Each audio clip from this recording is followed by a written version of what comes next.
हालांकि इस वेपन का यूज इसके फुल पोटेंशियल पर कभी नहीं किया गया, पर यह वेपन मोस्ट पावरफुल वेपन्स के लिस्ट में शामिल होता है। मतलब अगर कोई वेपन गॉड को ही मारने का पोटेंशियल रखता है तो उससे पावरफुल वेपन क्या ही हो सकता है। फिर आ गए। जी हाँ, सीधे मुद्दे की बात करते हैं। आज का वीडियो होगा टॉप 10 पावरफुल वेपन्स इन मार्वल सिनेमैटिक यूनिवर्स। वैसे इस टाइप के काफी सारे वीडियोस यूट्यूब पर ऑलरेडी मौजूद हैं, तो मेरे इस वीडियो में क्या नया देखने को मिलेगा। तो आपको बता दें कि हर किसी के देखने का नजरिया अलग अलग होता है, इसलिए हमने अपने पॉइंट ऑफ व्यू के हिसाब से टॉप 10 पावरफुल वेपन्स को सिलेक्ट किया है। और हाँ, यह कोई ऑफिशियली कंफर्म करके रैंकिंग नहीं किया है, इसलिए इसे सिर्फ मनोरंजन के पर्पज से ही देखें। तो चलिए वीडियो को स्टार्ट करते हैं। इससे पहले अगर आपने अभी तक चैनल को सब्सक्राइब नहीं किया है तो जल्दी से कर लीजिए सब्सक्राइब, क्योंकि यहाँ मिलता है बेहतर कंटेंट। तो नंबर 10 पर है थानोस का फेवरेट हथियार, दोधारी तलवार। वैसे ये कोई तलवार नहीं, लेकिन जो भी है यह one of the most powerful weapons के लिस्ट में गिना जाता है। और यह वेपन बहुत ही स्ट्रॉन्ग वेपन है, क्योंकि यह यूरो मेटल से बना है। और मार्वल सिनेमैटिक यूनिवर्स में यूरो मेटल को सबसे स्ट्रॉन्ग मेटल दिखाया गया है। यह वही वेपन है जिसकी मदद से थानोस ने कई सारी लड़ाइयाँ लड़ी थी। यह वेपन कैप्टन के वाइब्रेनियम से बनी शील्ड को तोड़ चुकी है और साथ ही थॉर के पावरफुल अटैक्स को झेल चुकी है। और तो और आयरन मैन के अटैक्स को भी डिफेंड करने में कामयाब रही है। इस वेपन की खास बात यह है कि इसके अंदर स्टॉर्म ब्रेकर की तरह कोई भी मैजिकल पावर्स नहीं है। इसके बावजूद यह weapon captain America, iron man और थॉर तीनों को एक साथ टक्कर दे चुकी है। लेकिन हाँ, इस वेपन की ताकत तभी पता चलती है जब यह वेपन थैनोस जैसे पावरफुल कैरेक्टर के हाथ में हो, वरना किसी ऐरे गहरे के हाथ में रहे तब तो शायद वह खुद के ही हाथ पैर काट लेगा। नंबर 9 पे हमने रखा है योंडू के इस पावरफुल हथियार को। यह वेपन अपने आप में ही एक अलग टेक्नोलॉजी को दर्शाता है। मतलब इसके दो पार्ट हैं, एक इसका इंजन जो योंडू के सिर पर लगा होता है, और दूसरा यह एरो जिसे सीटी बजाकर माइंड से कंट्रोल किया जाता है। योंडू इस एरो के साथ किसी सेना से कम नहीं है, क्योंकि इसके जलवे हमने मूवी में देख रखा है। यह हथियार पर्सनली मुझे बहुत ही कूल लगता है, क्योंकि इस वेपन से आप सीटी बजा बजा कर किसी की भी बैंड बजा सकते हैं। लेकिन हाँ, इसे चलाने के लिए आपको पहले ट्रेनिंग लेनी पड़ेगी, क्योंकि ऐसा न हो जाए कि आप सीटी बजाओ और लेने के देने पड़ जाए।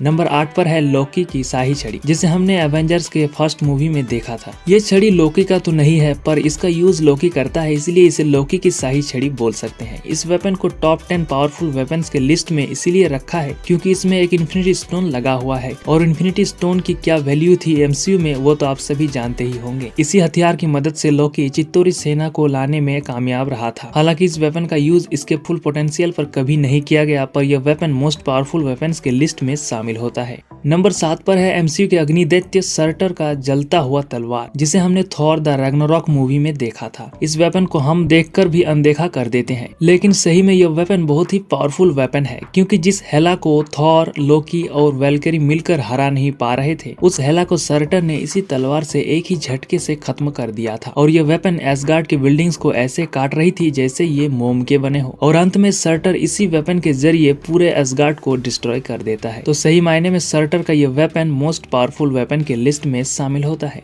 नंबर 6 पर हमने रखा है थॉर के हैमर को, जिसे आप म्योल्नियर या मिजोल्निर के नाम से जानते हैं। इस वेपन के पावर से आप तो भली भांति वाकिफ हैं। इस वेपन को थॉर ने काफी लंबे समय तक यूज किया था। रैग्नारॉक मूवी में हेला इसके टुकड़े टुकड़े कर देती है। इसके बाद यह वेपन हमें Thor love and thunder movie में देखने को मिलती है, माइटी थॉर के हाथ में। हाँ, इसके पुराने वर्जन के जलवे एंड गेम में देखने को मिले हैं, जिसे थॉर ने भूतकाल से लाया था। थॉर के इस हैमर के कारनामे तो बहुत सारे हैं, जिसे हम किसी दूसरे वीडियो में बात करेंगे। वैसे एंड गेम मूवी से एक क्वेश्चन मेरे मन में उठ रहा है कि अगर थॉर पिछले टाइम में जाकर उस म्योल्नियर को वर्तमान टाइम में ले आया है, तो क्या उस पिछले समय का थॉर बिना हैमर के घूम रहा है? इसके बारे में आपके क्या विचार है, कमेंट करके जरूर बताएं। बढ़ते हैं इस लिस्ट के अगले वेपन की तरफ। नंबर 5 पर है थॉर का ही सबसे पावरफुल वेपन, स्टॉर्म ब्रेकर। यह वेपन इतना ज्यादा पावरफुल है कि इस पर टोटल 6 इन्फिनिटी स्टोन्स के साथ किए गए अटैक से भी कुछ नहीं होता है, और यह उसी फोर्स के साथ थैनोस का सीना चीर देती है। यह वेपन थॉर को कहीं भी टेलीपोर्ट कर सकता है, और इस वेपन से थॉर खुद को हील भी कर सकता है। इसके अलावा और भी कई सारे पावर्स के साथ यह वेपन एमसीयू के टॉप 10 मोस्ट पावरफुल वेपन्स के लिस्ट में शामिल होता है। इसके आगे जो 4 पावरफुल वेपन्स हैं उसके बारे में बिल्कुल शॉर्ट में बताने वाला हूँ, नहीं तो वीडियो बहुत ही लंबी हो जाएगी और आप लोग वीडियो को पूरा नहीं देखेंगे।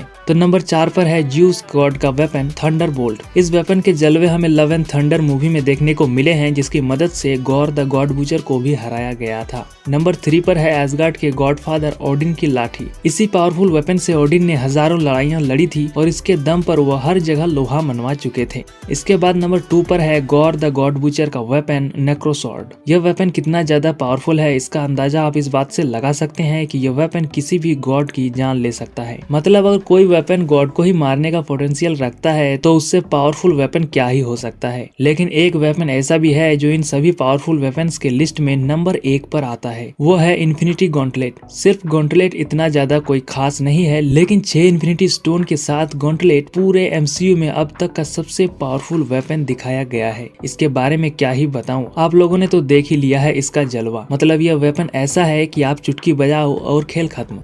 तो ये थी टॉप 10 मोस्ट पावरफुल वेपन्स इन एमसीयू, वो भी माय पर्सनल ओपिनियन के साथ। इसके अलावा वीडियो को यहाँ तक देख ही लिया है तो अपने फेवरेट सुपर हीरो का नाम जरूर कमेंट करें, ताकि हमें भी पता लगे कि कितने लोग वीडियो को लास्ट तक देखते हैं। और इसी के साथ वीडियो अच्छी लगी हो तो एक लाइक जरूर करें। हम आपसे मिलते हैं नेक्स्ट वीडियो के साथ।